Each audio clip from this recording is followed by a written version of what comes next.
अब हम करेंगे क्वेश्चन नंबर 11। क्या दे रखा है? इस तरह से ये x का टर्म पूरा दे रखा है और ये x का टर्म दे रखा है। तो वेरिएबल सेपरेबल मेथड क्या कहता है? x वाले टर्म को एक तरफ लिख लो, y वाले टर्म को एक तरफ लिख लो। तो dy तो अकेला रह गया, ये इधर चला जाएगा तो 2x² प्लस एक्स अपॉन यहाँ पे x³ plus x² plus x plus 1 dx, इस तरह से आ जाएगा। अब यहाँ पे ये जो नीचे दे रखा है इसको हम लोग ऐसे लिख सकते हैं, इंटीग्रेशन वाला साइन ले लेंगे तो ये आ जाएगा dy इंटीग्रेशन, यहाँ से x² कॉमन ले लेंगे तो ये हो जाएगा x प्लस 1, यहाँ से 1 कॉमन ले लेंगे तो ये हो जाएगा x plus 1 dx plus constant c। Integration लगाया तो कांस्टेंट भी लगेगा, ये आ जाएगा इससे कैंसिल तो ये बचेगा y इज इक्वल टू ऊपर आ जाएगा 2x² प्लस एक्स अपॉन ये आ जाएगा x² plus 1 x plus 1 dx plus constant c। ठीक है, अब हम लोग क्या करेंगे, इसको जो है पार्शियल फ्रैक्शन के तरह से सॉल्व कर लेंगे। तो ये आ जाएगा इस तरह से, और इसको हम लोग लिख सकते हैं a अपॉन x² प्लस 1, चूँकि x² है तो ये ax प्लस b आएगा, c अपॉन x प्लस 1।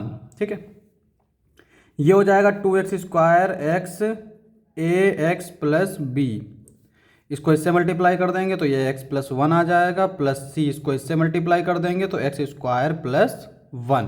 ठीक है, अब putting x is equal to -1, x की वैल्यू -1 पुट करेंगे तो ये आ जाएगा हमारा 2 - 1 का स्क्वायर -1, और ये ax प्लस b इंटू यहाँ पे जब पुट करेंगे तो ये हो जाएगा 0 प्लस c, -1 का स्क्वायर 1 आएगा, 1 प्लस 1, ये हो जाएगा 2 इंटू 1 माइनस 1, और ये पूरा टर्म 0, यहाँ पे बचेगा 2c।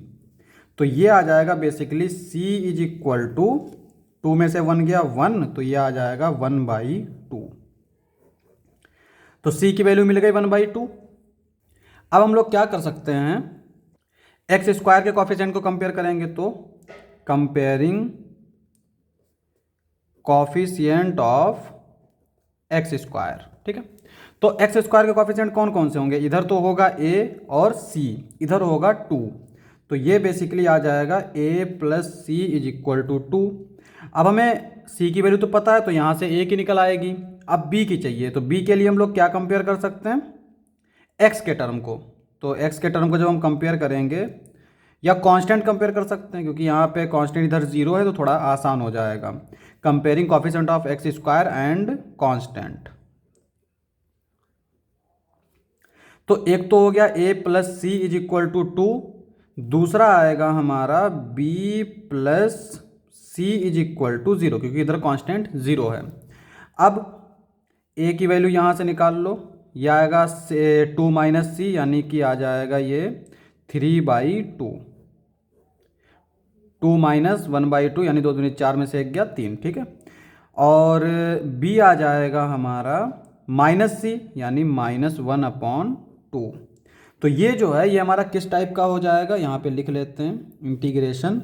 इसको हम लोग लिख सकते हैं, a की वैल्यू है 3/2x, b की वैल्यू है हमारी -1/2 अपॉन x² प्लस 1 प्लस, और यहाँ पे c की वैल्यू जो है वो है 1/2, तो इसको बाहर लिख लेंगे 1/x प्लस 1, इंटीग्रेशन करेंगे तब लॉग आएगा।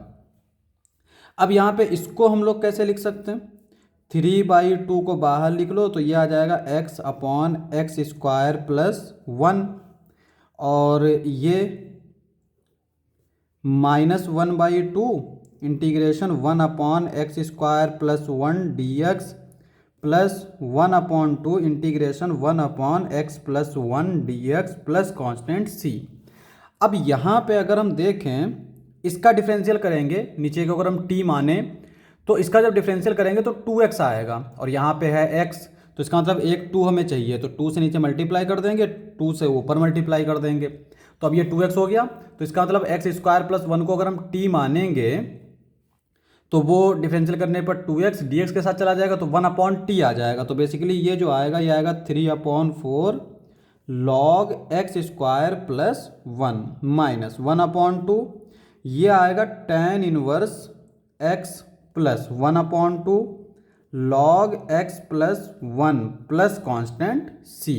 ठीक है, और इसको हम लोग क्या लिख सकते हैं, इसमें और इसमें हम 1/4 कॉमन ले लेंगे। तो जब 1/4 कॉमन लेंगे तो ये आ जाएगा 3 log x स्क्वायर प्लस 1, ये इम्प्लाई वाला साइन चलेगा। ठीक है, और यहाँ पे जब 1/4 कॉमन लेंगे तो नीचे तो 2 था तो 4 हो गया।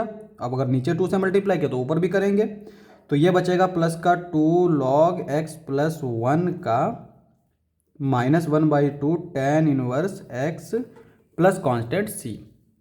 अब देखो यहाँ पे ये तो हो गया y इज इक्वल टू 1/4 और इसको हम लोग कैसे लिख सकते हैं, 3 इधर जाएगा और 2 इधर जाएगा तो बीच में प्लस है तो ये आ जाएगा log x स्क्वायर प्लस 1 का क्यूब इंटू एक्स प्लस 1 का square minus 1/2 tan inverse x plus constant c। अब यहाँ पे देख सकते हैं इसमें हमारा कांस्टेंट c है, इसका मतलब ये क्या है, जनरल सॉल्यूशन है। तो जनरल सॉल्यूशन से अगर हमें पर्टिकुलर सॉल्यूशन बनाना है तो हमें y और x की वैल्यू पुट करनी पड़ेगी ताकि ये c गायब हो जाए। जब c गायब हो जाएगा तो ये हमारा पर्टिकुलर सॉल्यूशन हो जाएगा, क्योंकि हमसे पर्टिकुलर सॉल्यूशन ही पूछ रहा है। ठीक है, तो क्या करेंगे, देखो क्या करना है, y is equal to putting y is equal to 1 and x is equal to 0, और इसको अगर हम मान लें इक्वेशन 1। ठीक है, तो इक्वेशन 1 क्या हो जाएगी हमारी, this implies that equation 1 implies that 1 is equal to 1/4 log 1 plus 1 का क्यूब यानी 2 क्यूब इंटू 1 प्लस 1 का स्क्वायर यानी 2 की पावर 2।